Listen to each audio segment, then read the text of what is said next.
നമസ്കാരം. Kerala service rules സർക്കാർ ജീവനക്കാരുടെ സേവന വേതന വ്യവസ്ഥകൾ ഉൾക്കൊള്ളിച്ചുകൊണ്ടുള്ള ഒരു നിയമ പുസ്തകമാണ്. ഈ കേരള സർവീസ് റൂൾസിനെ കുറിച്ച് എക്സാം ഓറിയൻറ്റഡ് ആയിട്ടുള്ള ഏതാനും ക്ലാസുകൾ നൽകുക എന്നതാണ് ഈ വീഡിയോ സീരീസിലൂടെ ഞാൻ ഉദ്ദേശിക്കുന്നത്. ഇവിടെ 2007 മുതൽ 2016 വരെ മലപ്പുറം ജില്ലയിലെ തിരൂർ ആസ്ഥാനമാക്കി NGO യൂണിയൻ്റെ ആഭിമുഖ്യത്തിൽ സൗജന്യമായി KSR ക്ലാസുകൾ നടത്തിയിരുന്നു. ആ ക്ലാസുകൾ നടത്താൻ ഉള്ള ദൗത്യം എനിക്കായിരുന്നു. പിന്നീട് തിരൂരിൽ നിന്ന് പ്രമോഷനായി 2018 സർവീസിൽ നിന്ന് തന്നെ വിരമിച്ചു. ഇറിഗേഷൻ ഡിപ്പാർട്ട്മെൻറ്റിൽ നിന്നാണ് വിരമിച്ചത്. അതിനുശേഷം വീണ്ടും 2018 മുതൽ ഡിപ്പാർട്ട്മെൻറ്റ് ടെസ്റ്റിൻ്റെ കോച്ചിങ് ക്ലാസുകൾ നടത്തി വന്നിരുന്നു. 20 കോവിഡോടുകൂടി ലൈവ് ക്ലാസുകൾ അവസാനിപ്പിക്കുകയും ക്ലാസുകൾ ഓൺലൈനിലേക്ക് മാറ്റപ്പെടുകയും ചെയ്തു. ഇപ്പോഴും ആ ഓൺലൈൻ ക്ലാസുകൾ നടന്നുകൊണ്ടിരിക്കുന്നുണ്ട്. അതോടൊപ്പം തന്നെ ഈ ഒരു പ്ലാറ്റ്ഫോമിലൂടെയും ക്ലാസുകൾ പബ്ലിഷ് ചെയ്യാം എന്നൊരു ഉദ്ദേശത്തോടുകൂടിയാണ് ഇങ്ങനെ ഒരു ദൗത്യം തുടങ്ങുന്നത്. എൻ്റെ തന്നെ ഒരു യൂട്യൂബ് ചാനലായ സീനിയർ ട്രാവലേഴ്സ് എന്നൊരു ചാനലിലൂടെയാണ് ഈ കാര്യങ്ങളും ഈ KSR സംബന്ധമായ ക്ലാസ്സുകളും ഞാൻ പബ്ലിഷ് ചെയ്യുന്നത്. സീനിയർ ട്രാവലേഴ്സ് എന്നുള്ളത് എൻ്റെ യാത്രകളുമായി ബന്ധപ്പെട്ട കാര്യങ്ങളാണ്. അതിലെ വീഡിയോസ് എല്ലാം അതെൻ്റെ പാഷനാണ്. ഇതിപ്പോൾ എൻ്റെ പ്രൊഫഷനാണ്. അപ്പോൾ ഞാൻ വിചാരിച്ചു പാഷനും പ്രൊഫഷനും ഒരേ ചാനൽ തന്നെ പോട്ടെ എന്ന് വിചാരിച്ചാണ് അതേ ചാനലിലൂടെ ഈ KSR ക്ലാസ്സുകളും നൽകാൻ ഉദ്ദേശിക്കുന്നത്. ഇവിടെ ഞാൻ പറഞ്ഞല്ലോ 2007 തൊട്ടുള്ള ക്ലാസ്സുകളും അതിൻ്റെ എക്സാംസും അതിൻ്റെ ക്വസ്റ്റ്യൻ പേപ്പേഴ്സും എല്ലാത്തിലുള്ള ഒരു ചെറിയൊരു പരിചയം വെച്ച് എക്സാം ഓറിയൻറ്റഡ് ആയിട്ടുള്ള ക്ലാസ്സുകളായിരിക്കും ഈ ചാനലിലൂടെ ഞാൻ നൽകാൻ ഉദ്ദേശിക്കുന്നത്. പരമാവധി റിപ്പീറ്റ് ചെയ്ത് ചോദിക്കപ്പെട്ട ക്വസ്റ്റ്യൻസിനെ ബേസ് ചെയ്താണ് ഈ ക്ലാസ്സുകളെല്ലാം.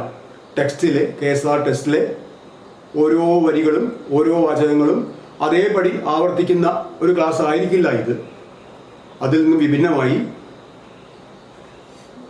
പലവട്ടം റിപ്പീറ്റ് ചെയ്ത് ചോദിക്കപ്പെട്ട ക്വസ്റ്റ്യൻസാണ് ഇതിൽ പ്രാമുഖ്യം നൽകിയിട്ടുള്ളത്. അപ്പോൾ ഏതായാലും നമുക്ക് ക്ലാസ്സിലേക്ക് കടക്കാം.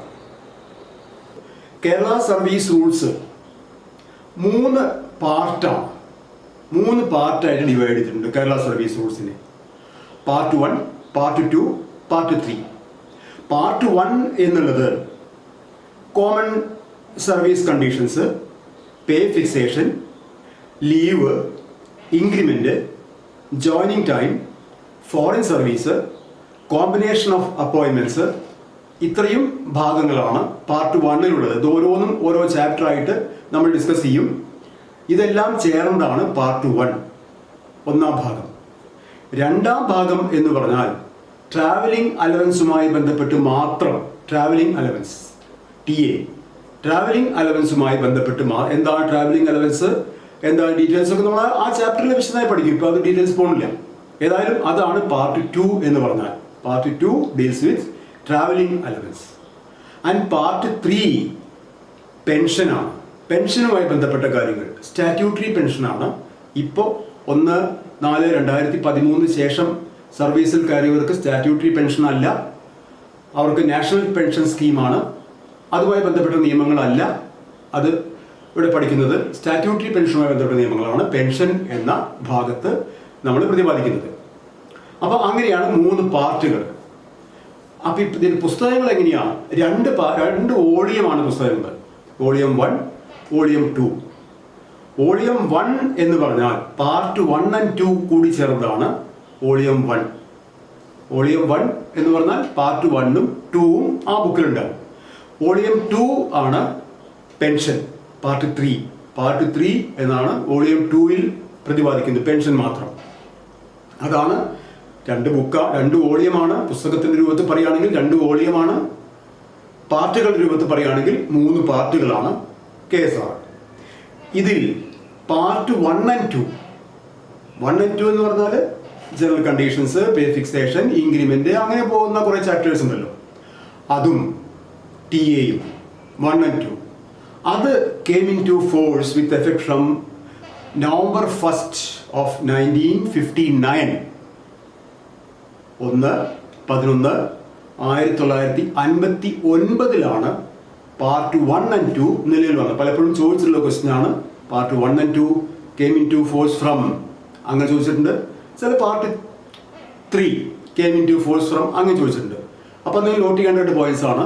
പാർട്ട് 1 and 2 നിലവിൽ വന്നത് November 1, 1959 whereas part 3 means pension and allied matters, volume 2 or part 3 came into force with effect from November 1st, 1956. അതായത് കേരള സംസ്ഥാനം നിലവിൽ വന്ന അന്ന് തന്നെ ഈ പാർട്ട് 3 അതായത് വോളിയം 2 നിലവിൽ വന്നിരിക്കുന്നു. അപ്പോൾ ആദ്യം നിലവിൽ വന്നത് പാർട്ട് 3 ആണ്, പിന്നീടാണ് പാർട്ട് 1ഉം 2ഉം നിലവിൽ വന്നത്. അപ്പോൾ അതാണ് ഈ കേരള സർവീസ് റൂൾസിൻ്റെ ഒരു ഇൻട്രൊഡക്ഷനായിട്ട് നമുക്ക് പറയാനുള്ളത്. അപ്പോൾ ഇൻട്രൊഡക്ഷൻ ആയിട്ട് ഇത്രയേ ഉള്ളൂ. പാർട്ട് 1 and 2, പാർട്ട് 1ഉം 2ഉം 3ഉം ഉണ്ട്, 2 വോളിയം ഉണ്ട്. മെയിൻ പോയിന്റ് രണ്ട് പോയിന്റ് നോട്ട് ചെയ്യാനുള്ളൂ. ഒന്ന്, പാർട്ട് 1 and 2 നിലവിൽ വന്നത് 1959 November 1 ആൻഡ് പാർട്ട് 3 നിലവിൽ വന്നത് 1956 November 1. ആദ്യം വന്നത് പാർട്ട് 3 ആണ്. അത്രയാണ് ഇതിൻ്റെ ഒരു ഇൻട്രൊഡക്ഷൻ. ഇനി നമ്മൾ ഏതൊരു സബ്ജക്റ്റ് പഠിക്കുമ്പോഴും, KSR എന്നല്ല, ഏത് സബ്ജക്റ്റ് പഠിക്കുമ്പോഴും ഒരു കുറേ കോമൺ ടേംസ് ഉണ്ടാവും. ആ ടേംസിനെ കുറിച്ച് നമ്മളൊന്ന്, ആ ഡെഫിനിഷൻസ് എന്ന് പറയും KSRൽ. അതിനെ ഡെഫിനിഷൻസ് എന്നൊരു ചാപ്റ്റർ ഉണ്ട്. ഫസ്റ്റ് ചാപ്റ്റർ ഡെഫിനിഷൻസ് ആണ്. കുറേ ടേംസ് നമ്മൾ നിർവചിച്ചിട്ടുണ്ട് ഇവിടെ. ടേംസ് എന്ന് പറഞ്ഞാൽ ഈ സാങ്കേതികമായിട്ട് കുറേ പദങ്ങൾ ഉപയോഗിക്കും. ആ പദങ്ങൾ എന്താണ്, അതിൻ്റെ വിശദീകരണങ്ങളാണ് ഡെഫിനിഷൻസ് എന്ന ചാപ്റ്റർ കൊണ്ട് ഉദ്ദേശിക്കുന്നത്. നമുക്ക് ഓരോന്നായിട്ട് നോക്കാം. ഡെഫിനിഷൻസ് എന്ന് പറഞ്ഞാൽ ഏതൊക്കെ ടേംസ് ആണ്, പ്രധാനപ്പെട്ട ടേംസ് മാത്രമേ. ഈ ഡെഫിനിഷൻസ് എന്നുള്ള ഈ ഒരു ഭാഗത്തുനിന്ന് പലപ്പോഴും ഒരു 2-3 മാർക്കിൻ്റെ ക്വസ്റ്റ്യൻസ് ചോദിച്ചിട്ടുണ്ട്. പല കാര്യങ്ങളും ഡെഫിനിഷൻസിൽ വരുന്ന പല കാര്യങ്ങളും ക്വസ്റ്റ്യൻസ് ആയിട്ട് രൂപാന്തരപ്പെട്ടിട്ടുണ്ട്. 2-3 മാർക്കിൻ്റെ ക്വസ്റ്റ്യൻ. 2-3 മാർക്ക് എന്ന് പറഞ്ഞാൽ അത് ഓരോ മാർക്കും വിലപ്പെട്ടതാണല്ലോ. കാരണം ഇപ്പോൾ 39.5 മാർക്ക് കിട്ടിയിട്ട് ഫെയിൽ ആയിട്ടുള്ള ഇഷ്ടംപോലെ നമ്മുടെ കുട്ടികളെ എനിക്കറിയാം. കാരണം ഈ നെഗറ്റീവ് മാർക്ക് വരുമ്പോൾ. അപ്പോൾ ഓരോ മാർക്കും പ്രധാനപ്പെട്ട ഡെഫിനിഷനിൽ 2 മാർക്ക് എന്ന് പറഞ്ഞാൽ 2-3 മാർക്ക് എന്ന് പറഞ്ഞാൽ അത് എന്തായാലും നിങ്ങൾക്ക് അത് കിട്ടാൻ വളരെ എളുപ്പമുള്ള കാര്യമാണ്. ഡെഫിനിഷനെ കുറിച്ചൊന്ന് മനസ്സിലാക്കിയിരുന്നാൽ മതി. അപ്പോൾ നമുക്ക് ഓരോരോ കാര്യങ്ങളിലേക്ക് പോവാം. ലീൻ ഫസ്റ്റ് ടേം നമ്മൾ പഠിക്കാൻ പോകും. ലീൻ മലയാളത്തിൽ ലാവണം എന്ന് പറയും. എന്താ ലീൻ എന്ന് പറഞ്ഞാൽ?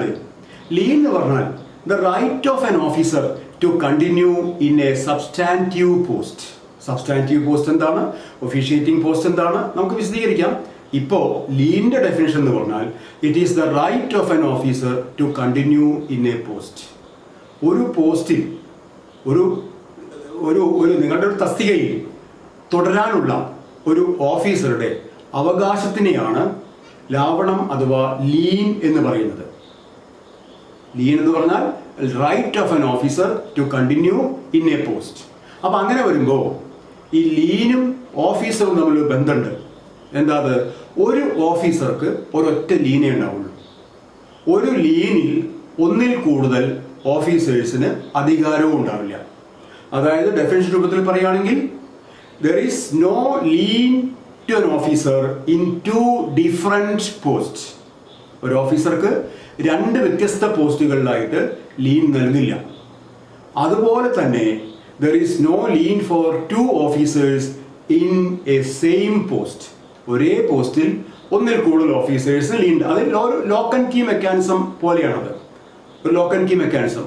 ഒരു കീ ഉപയോഗിച്ച് ഒരു ലോക്കേ തുറക്കാൻ പറ്റുള്ളൂ എന്ന് പറഞ്ഞ പോലെ ഒരു lean is for right of that lien is exclusively for one officer, and that officer is not having the right of another post. അതാണ് ഒരു ലീനിന് ഒരു ഓഫീസർ, ഒരു ഓഫീസർക്ക് ഒരു ലീന്. അതാണ് ലീൻ എന്ന് പറഞ്ഞാൽ നമ്മൾ ഉദ്ദേശിക്കുന്നത്. നമ്മൾ മറ്റൊരു ഡെഫിനിഷനിലേക്ക് പോവാം. നമ്മൾ ടൈം സ്കെയിൽ അല്ലെങ്കിൽ സ്കെയിൽ ഓഫ് പേ എന്ന് പറയും. ടൈം സ്കെയിൽ അഥവാ സ്കെയിൽ ഓഫ് പേ. ഈ ടൈം സ്കെയിൽ അഥവാ സ്കെയിൽ ഓഫ് പേ എന്ന് പറഞ്ഞാൽ എന്താ? നമ്മളൊരു സർവീസിൽ കയറുമ്പോൾ, സർവീസിൽ കയറി കഴിഞ്ഞാൽ നമ്മുടെ ശമ്പളം ഒരു പ്രത്യേക സ്കെയിലിൽ, ഒരു പ്രത്യേക ടൈം സ്കെയിലിനോട് നിജപ്പെടുത്തിയിട്ടാണ് നമ്മളുടെ മന്ത്ലി പേയ്മെൻറ്റ് വരിക. അതായത് ഓരോ കാറ്റഗറിക്കും അല്ലെങ്കിൽ ഓരോ പോസ്റ്റിനും അതിൻ്റേതായിട്ടുള്ള ടൈം സ്കെയിലുകളുണ്ട്. ടൈം സ്കെയിൽ എന്ന് പറഞ്ഞാൽ എന്താ? ഒരു മിനിമത്തിൽ നിന്ന് ആരംഭിച്ച്, അതായത് different stages of pay, different stages of pay, വ്യത്യസ്ത പേ സ്റ്റേജുകൾ. അതൊരു മിനിമത്തിൽ നിന്ന് ആരംഭിച്ച് ആ ടൈം സ്കെയിലിൻ്റെ മാക്സിമത്തിൽ അവസാനിക്കുന്നു. നമ്മൾ ഡിഫൈൻ ചെയ്യണം അതിനെ. കൂടുതൽ വിശദമായിട്ട് നമുക്ക് എക്സാമ്പിൾസ് അടക്കം പഠിക്കാം.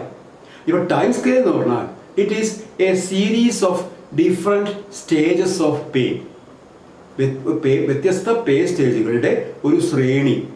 സ്റ്റാർട്ടിങ് ഫ്രം എ മിനിമം, ഒരു മിനിമത്തിൽ നിന്ന് ആരംഭിക്കുന്നു. Through periodical increments reaches the maximum, ആ ടൈം സ്കെയിലിൻ്റെ മാക്സിമത്തിൽ എത്തുന്നു. അത് ഇപ്പോൾ PD ടീച്ചേഴ്സിനാണെങ്കിൽ അവരുടേതായിട്ടുള്ള ടൈം സ്കെയിലുണ്ട്, ജൂനിയർ ക്ലർക്കിനാണെങ്കിൽ അവരുടേതായിട്ടുള്ള ടൈം സ്കെയിലുണ്ട്, OA മാർക്കാണെങ്കിൽ അവരുടേതായ ടൈം സ്കെയിലുണ്ട്, HSA ആണെങ്കിൽ അവരുടെ ഓരോ പോസ്റ്റിനും അവരുടേതായിട്ടുള്ള ഒരു ടൈം സ്കെയിലുണ്ട്.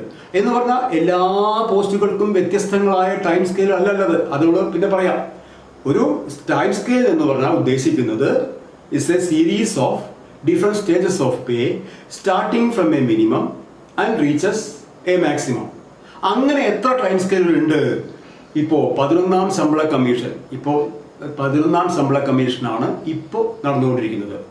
11ാം ശമ്പള കമ്മീഷൻ പ്രകാരം 27 ടൈം സ്കെയിലുകളാണുള്ളത്. ഇതേ 27 തന്നെയായിരുന്നു 10ാം ശമ്പള കമ്മീഷനിലും 9ാം ശമ്പള കമ്മീഷനിലും ഒക്കെ.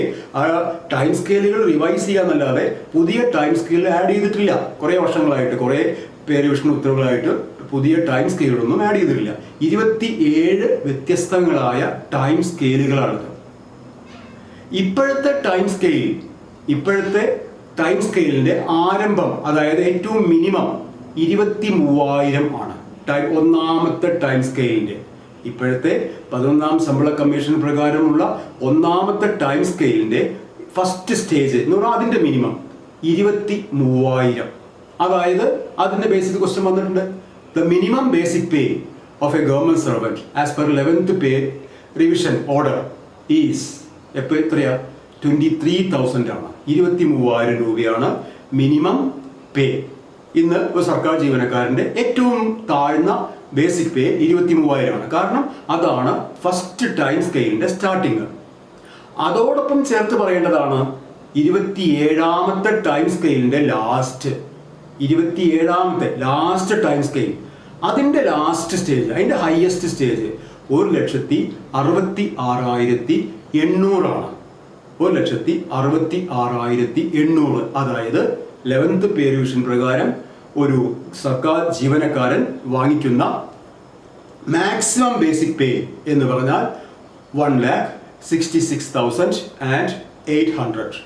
അതാണ് ഇന്നത്തെ മാക്സിമം ബേസിക് പേ. ഇത് ഓരോ പുതിയ പേ റിവിഷൻ വരുമ്പോഴും മാറിക്കൊണ്ടിരിക്കും. മാറുമ്പോൾ അതിനനുസരിച്ച് നിങ്ങൾ പുതിയ കാര്യങ്ങൾ പഠിച്ചുകൊണ്ടിരിക്കുക. ഇപ്പോഴത്തെ ഈ ക്ലാസ് ഞാൻ നടത്തിക്കൊണ്ടിരിക്കുന്ന അല്ലെങ്കിൽ പറഞ്ഞുകൊണ്ടിരിക്കുന്ന ഈ സമയത്തെ കാര്യങ്ങളാണ് ഇതിൽ ഉൾപ്പെടുത്താൻ പറ്റുള്ളൂ. അപ്പോൾ ഇപ്പോഴത്തെ ഇത് വെച്ചിട്ട് minimum basic pay of an officer is 23,000 and maximum is 1,66,800.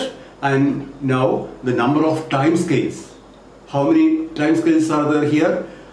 It is 27. 27 different time scales are there. അതൊക്കെയാണ് ടൈം സ്കെയിലുകളെ കുറിച്ച് നമ്മൾ പറയുന്നത്. ടൈം സ്കെയിലുകളെ കുറിച്ച് അപ്പോൾ നമ്മൾ പറഞ്ഞു 27 ടൈം സ്കെയിലുകളെ ഉള്ളൂ എന്ന് പറഞ്ഞു. പക്ഷേ 27 ഡിഫറെൻറ്റ് പോസ്റ്റുകളേ ഉള്ളൂ. നമുക്ക് ഡിഫറെൻറ്റ് കാറ്റഗറീസ് 27, ഡിഫറെൻറ്റ് കേഡർ 27 ഉള്ളൂ. എത്രയോ തരത്തിലുള്ള പോസ്റ്റുകളുണ്ട്, വ്യത്യസ്ത തരത്തിലുള്ള പോസ്റ്റുകൾ, പലതരത്തിലുള്ള പോസ്റ്റുകൾ, എല്ലാറ്റിനും കൂടി 27 ടൈം സ്കെയിലാണത്. അപ്പം എങ്ങനെയാണ് അവിടെ ഒന്നിൽ കൂടുതൽ പോസ്റ്റുകൾക്ക് ഒരേ ടൈം സ്കെയിൽ കൊടുക്കാറുണ്ട്. ഒന്നിൽ കൂടുതൽ പോസ്റ്റുകൾക്ക് ഒരേ ടൈം സ്കെയിൽ കൊടുക്കാറുണ്ട്.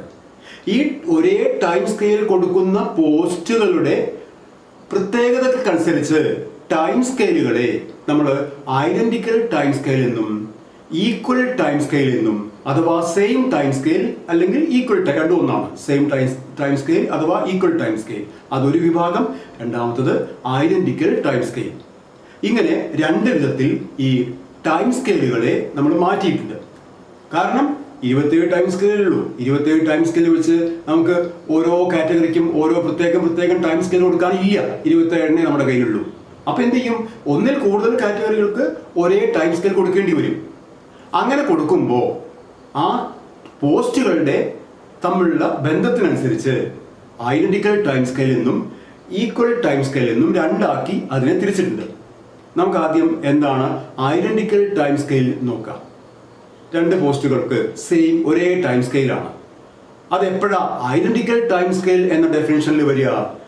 അവിടെ വരുന്നത് രണ്ട് പോസ്റ്റിൻ്റെയും ടൈം സ്കെയിലുകളുടെ മിനിമം ഈക്വൽ ആവും, മാക്സിമം ഈക്വൽ ആവും, ഇൻക്രിമെന്റ് ഈക്വൽ ആവും, ഇൻക്രിമെന്റ് ഡ്യൂറേഷൻ അല്ലെങ്കിൽ പീരിയോഡിസിറ്റി അത് ഈക്വൽ ആവും, റേറ്റ് ഈക്വൽ ആവും, എല്ലാ കാര്യങ്ങളും ടൈം സ്കെയിൽ സംബന്ധിക്കുന്ന എല്ലാ കാര്യങ്ങളും ഈക്വൽ ആവും.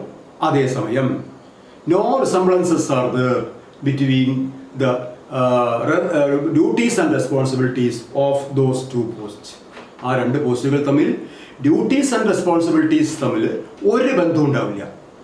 ഇപ്പോൾ ഒരു ഉദാഹരണത്തിന് പറയുമ്പോൾ, ഇപ്പോൾ ജൂനിയർ ഹെൽത്ത് ഇൻസ്പെക്ടർ, ഒരു P D teacher, primary department teacher, ഇവർ രണ്ടുപേരുടെയും ടൈം സ്കെയിൽ ഒന്നാണെന്ന് വിചാരിക്കുക. ഒന്നാണ്. രണ്ടുപേരുടെ ടൈം സ്കെയിൽ ഒന്നാണ്. രണ്ടുപേരുടെയും സർവീസ് കയറുമ്പോൾ ഫസ്റ്റ് മന്ത് രണ്ടുപേരും ഒരേ ബേസിക് പേ വാങ്ങുന്നു. ഫസ്റ്റ് ഇയറിൽ ഒരേ ഇൻക്രിമെന്റ് വാങ്ങുന്നു. അവരുടെ മിനിമവും മാക്സിമവും ഇൻക്രിമെന്റും ഇൻക്രിമെന്റ് ഡ്യൂറേഷനും പീരിയോഡിസിറ്റിയും എല്ലാം ഈക്വലാണ്. പക്ഷേ അവരുടെ ഡ്യൂട്ടീസ് ആൻഡ് റെസ്പോൺസിബിലിറ്റീസ് തമ്മിൽ ഒരു റിസംബ്ലൻസും ഇല്ല. അറിയാലോ, ഒരു പി ഡി ടീച്ചറുടെ ഡ്യൂട്ടീസ് ആൻഡ് റെസ്പോൺസിബിലിറ്റിയും ഒരു ജൂനിയർ ഹെൽത്ത് ഇൻസ്പെക്ടറുടെ ഡ്യൂട്ടീസ് ആൻഡ് റെസ്പോൺസിബിലിറ്റിയും എൻറ്റയർലി ഡിഫറെൻ്റ് ആണ്. ഒരു സാമ്യവുമില്ല രണ്ടുപേരുടെയും ഡ്യൂട്ടീസ് ആൻഡ് റെസ്പോൺസിബിലിറ്റി. അപ്പോൾ അങ്ങനെ no resemblances between the duties and responsibilities but the time scale remains the same. Time scale ഒന്നാണ് രണ്ടുപേരുടെയും.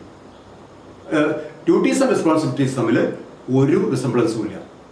അങ്ങനെ വരുമ്പോൾ അതിനെ നമ്മൾ ഐഡന്റിക്കൽ ടൈം സ്കെയിൽ എന്ന് പറയും. ചോദിച്ചിട്ടുണ്ട്, ഇതൊക്കെ ക്വസ്റ്റ്യൻസ് വന്നതാ.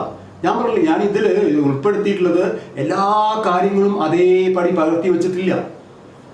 ഫ്രീക്വൻ്റ് ആയിട്ട് കൂടുതൽ തവണ ചോദിക്കപ്പെട്ട ക്വസ്റ്റ്യൻസ് ആണ് ഈ എൻ്റെ ക്ലാസ്സിലും പിന്നെ ഇതിൻ്റെ കൂടെ വരാൻ പോകുന്ന ഈ ചാനലിൽ തന്നെ കിട്ടുന്ന ക്വസ്റ്റ്യൻ ആൻസറിലും ഒക്കെ കൂടുതൽ തവണ റിപ്പീറ്റ് ചെയ്യപ്പെട്ട ക്വസ്റ്റ്യൻസിനാണ് ഇമ്പോർട്ടൻസ് കൊടുത്തിട്ടുള്ളത്. അപ്പോൾ ഈ ഐഡന്റിക്കൽ ടൈം സ്കെയിൽ പലതവണ ആവർത്തിക്കപ്പെട്ട ക്വസ്റ്റ്യൻ ആണ്.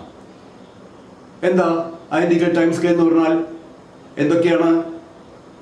Minimum remains the same, maximum remains the same, increment rate same, increment periodicity same, but resemblances, similarities between the post no resemblances, no similarities.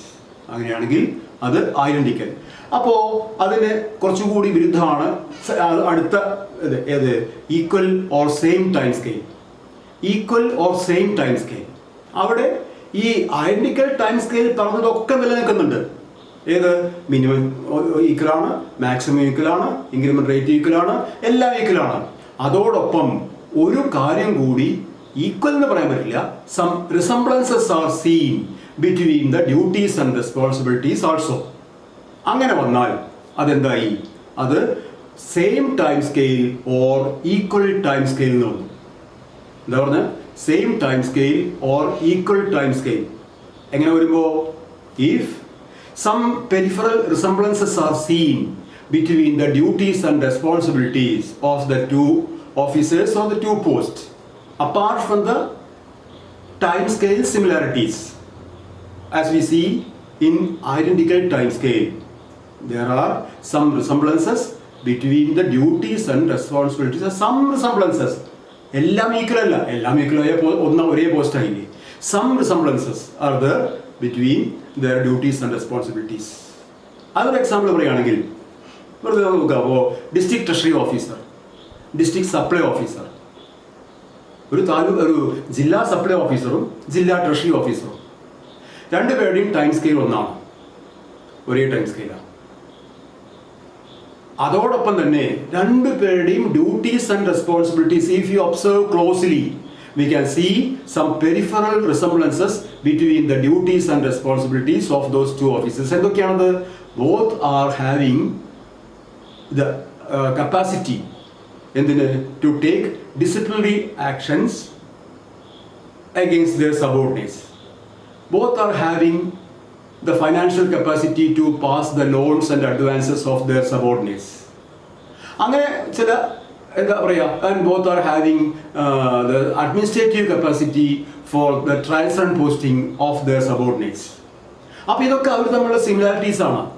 അതിൻ്റെ താഴത്തേക്ക് നിങ്ങൾ ഡീപ്പായിട്ട് പെനിട്രേറ്റ് ചെയ്ത് പോവുകയാണെങ്കിൽ ഒരുപാട് ഡിഫറൻസ് കാണും. സപ്ലൈ ഓഫീസറുടെ ഡ്യൂട്ടി അല്ല entirely different from treasury officer. പക്ഷെ പെരിഫറലായിട്ട് കീഴ് ജീവനക്കാരുടെ അവരുടെ എക്സ്പ്ലനേഷൻ ചോദിക്കാനും അവരുടെ ലോൺസ് ആൻഡ് അഡ്വാൻസ് പാസ്സാക്കി കൊടുക്കാനും അവരുടെ പലരുടെ ഇൻക്രിമെൻറ്റ് സാങ്ഷൻ ചെയ്യുക, ഇൻക്രിമെൻറ്റ് സാങ്ഷൻ ചെയ്യാറുള്ള ഇമ്മീഡിയറ്റ് ഓഫീസറാണ്.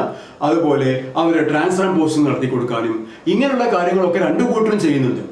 അപ്പോൾ അവിടെ എന്ത് കാണുന്നു? We see a peripheral similarity, resemblances between the duties and responsibilities. അങ്ങനെ വരുമ്പോൾ അതിനെ നമ്മൾ എന്ത് പറയും? അതിനെ നമ്മൾ same time scale or equal time scale എന്ന് പറയും. ഇതും പലവട്ടം ചോദ്യമായിട്ട് വന്നിട്ടുള്ളതാണ്. പിന്നെ അപ്പോൾ ടൈം സ്കെയിലുമായി ബന്ധപ്പെട്ട് നമ്മൾ രണ്ട് ഡെഫിനിഷൻ കൂടി പഠിച്ചു: time scale, equal time scale, identical time scale. ഇനി നമ്മൾ വേറെ ഒരു lower time scale and higher time scale, അതും ടൈം സ്കെയിലുമായിട്ട് പറഞ്ഞു പോകേണ്ട കാര്യങ്ങളാണ്. Lower time scale and higher time scale. ഈ lower time scale, higher time scale എന്ന് പറഞ്ഞാൽ 27ാമത്തെ ടൈം സ്കെയിൽ ഏറ്റവും ഹയറും 1ാമത്തെ ടൈം സ്കെയിൽ ഏറ്റവും ലോവറും അതല്ല ഇവിടെ ഉദ്ദേശിക്കുന്നത്. ഈ lower time scale and higher time scale എന്നുള്ളത് സൈമിൾട്ടേനിയസ് ആയിട്ട് ഒരു ഓഫീസറുടെ സർവീസിൽ വരുന്നത് at the time of their grade or at the time of their promotion. When an officer attain 8 years of service is eligible for first time bound higher grade. പഠിക്കും നമ്മൾ. First 8 വർഷം കഴിഞ്ഞാൽ ഒരേ പോസ്റ്റിൽ നിന്ന് പ്രൊമോഷൻ ഒന്നും കിട്ടാതെ 8 വർഷം കണ്ടിന്യൂസ് ആയിട്ട് വർക്ക് ചെയ്യുകയാണെങ്കിൽ അയാൾ പ്രൊമോഷൻ കിട്ടിയതായി കണക്കാക്കി ഹയർ പോസ്റ്റിന്റെ ടൈം സ്കെയിലിലേക്ക് അയാളുടെ ശമ്പളം മാറി ഫിക്സ് ചെയ്യും. അങ്ങനെ ഒരു പേ ഫിക്സേഷൻ വരുന്ന അവസരങ്ങളിൽ ആ പേ ഫിക്സേഷൻ തന്നെയാണല്ലോ പ്രൊമോഷനിലും വരുന്നത്. നിങ്ങൾ പ്രൊമോഷൻ ആവുക എന്ന് പറഞ്ഞാൽ എന്താ? ഒരു ലോവർ ടൈം സ്കെയിലിൽ നിന്ന് ഒരു ഹയർ ടൈം സ്കെയിലേക്ക് മാറുക. അതോടൊപ്പം തന്നെ ഡ്യൂട്ടീസ് ആൻഡ് റെസ്പോൺസിബിലിറ്റീസും മാറുക. ലോവർ ടൈം സ്കെയിൽ, ലോവർ പോസ്റ്റിൽ നിന്ന് ഹയർ പോസ്റ്റിലേക്ക് പോവുക, അതാണ് പ്രൊമോഷൻ. ടൈം ബൗണ്ട് ഹയർ ഗ്രേഡിൽ അങ്ങനെ ഡ്യൂട്ടീസ് ആൻഡ് റെസ്പോൺസിബിലിറ്റീസ് മാറുന്നില്ല. എന്ത് മാറുന്നു? ടൈം സ്കെയിൽ മാത്രമേ മാറുന്നുള്ളൂ. വാട്ട് എവർ ഇറ്റ് ഈസ്, അത് വിശദമായിട്ട് നമുക്ക് ഫിക്സേഷനിൽ പഠിക്കും. അതെന്തോ ആയിക്കോട്ടെ, when A time scale change ചെയ്യുന്ന ആ ഒരു ട്രാൻസിഷൻ സമയത്ത് you are having A lower time scale and A higher time scale.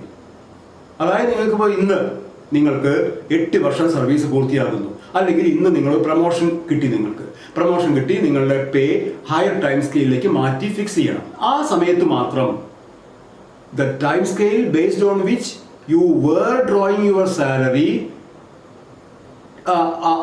till the date of your promotion is the lower time scale, and the time scale based on which you are going to draw your salary after your basic pay after promotion is called higher time scale. ആ ഒരു കോണ്ടസ്റ്റിൽ മാത്രമാണ് ഈ lower time സ്കെയിലും higher time സ്കെയിലും. പക്ഷേ pay ഫിക്സേഷനിൽ എപ്പോഴും ഉപയോഗിക്കുന്ന ടേംസ് ആണ് ലോവർ ടൈം സ്കെയിലും ഹയർ ടൈം. അതിൻ്റെ ഫിക്സേഷൻ സ്റ്റേറ്റ്മെൻ്റ് ഒക്കെ നിങ്ങൾ കണ്ടിട്ടുണ്ടെങ്കിൽ അതിലെപ്പോഴും lower pay in the lower time scale, pay next stage in the higher time scale എന്ന ഫിക്സേഷൻ സ്റ്റേറ്റ്മെൻറ്റ് പ്രൊസീജിയറിലൊക്കെ കണ്ടിട്ടുണ്ടാവും. എന്തോ ആവട്ടെ, അപ്പോൾ ആ സമയത്ത് മാത്രമാണ് ഈ രണ്ട് ടേംസ് നിങ്ങൾക്ക് ഉപയോഗിക്കേണ്ടി വരുന്നത്. അപ്പോൾ ടൈം സ്കെയിലുമായി ബന്ധപ്പെട്ട് നമ്മൾ പ്രധാനപ്പെട്ട കാര്യങ്ങളൊക്കെ പഠിച്ചു കഴിഞ്ഞു. ഇതോടൊപ്പം ബന്ധപ്പെടുത്തി ഒരു കാര്യം കൂടി പറഞ്ഞ് നമുക്ക് ഈ ക്ലാസ് അവസാനിപ്പിക്കാം. അത് നമ്മൾ റണ്ണിങ് മാസ്റ്റർ സ്കെയിൽ എന്നാണ് പറയാനുള്ളത്. റണ്ണിങ് മാസ്റ്റർ സ്കെയിൽ ഇപ്പോൾ 27 ടൈം സ്കെയിലാണെന്ന് പറഞ്ഞല്ലോ. ഈ 27 ടൈം സ്കെയിലും അടങ്ങിയതാണ്, ഒരുമിച്ച് ചേർന്നതാണ് ഈ റണ്ണിങ് മാസ്റ്റർ സ്കെയിൽ എന്ന് പറഞ്ഞാൽ. ഈ റണ്ണിങ് മാസ്റ്റർ സ്കെയിലിനെ 27 ഫ്രാഗ്മെന്റ്സ് ആക്കിയത്, 27 പീസസ് ആക്കിയതാണ് ഈ 27 ടൈം സ്കെയിലുകൾ.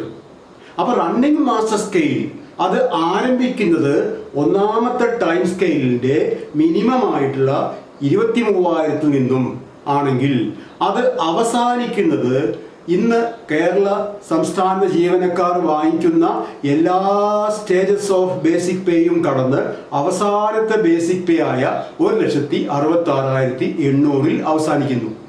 Such a long series of different stages of pay അതിനെയാണ് starts from the very minimum of a government servant and ends at the maximum of the government servant. Now is called running master scale, and all the 27 different time scales are when this running master scale is made into fragmentation. ഇത് കഷ്ണാക്കി മുറിച്ചാൽ അങ്ങനെ കഷ്ണങ്ങളാക്കിയ ഫ്രാഗ്മെന്റൈസ് ചെയ്യപ്പെട്ട 27 pieces ആണ് ഈ 27 time സ്കെയിലുകൾ. അപ്പൊ ഈ running master സ്കെയിലിൽ ഇല്ലാത്ത യാതൊന്നും, ഇല്ലാത്ത ഒരു സ്റ്റേജ് ഓഫ് പേയും ഇല്ലാത്ത ഒരു ഇൻക്രിമെന്റ് സ്റ്റേജും ഈ 27 ടൈം സ്കെയിലുകളിലും നിങ്ങൾക്ക് കാണാൻ കഴിയില്ല. അപ്പോ അതാണ് നമ്മൾ ടൈം സ്കെയിലിനെ കുറിച്ച് നമുക്ക് പറയാനുള്ള കാര്യങ്ങളൊക്കെ. അപ്പോൾ തൽക്കാലം ഇന്ന് ഈ ക്ലാസ് ഇത്രയും മതി. അടുത്ത ഡെഫിനിഷൻ്റെ ബാക്കി ഭാഗങ്ങളുമായിട്ട് അടുത്ത ക്ലാസ്.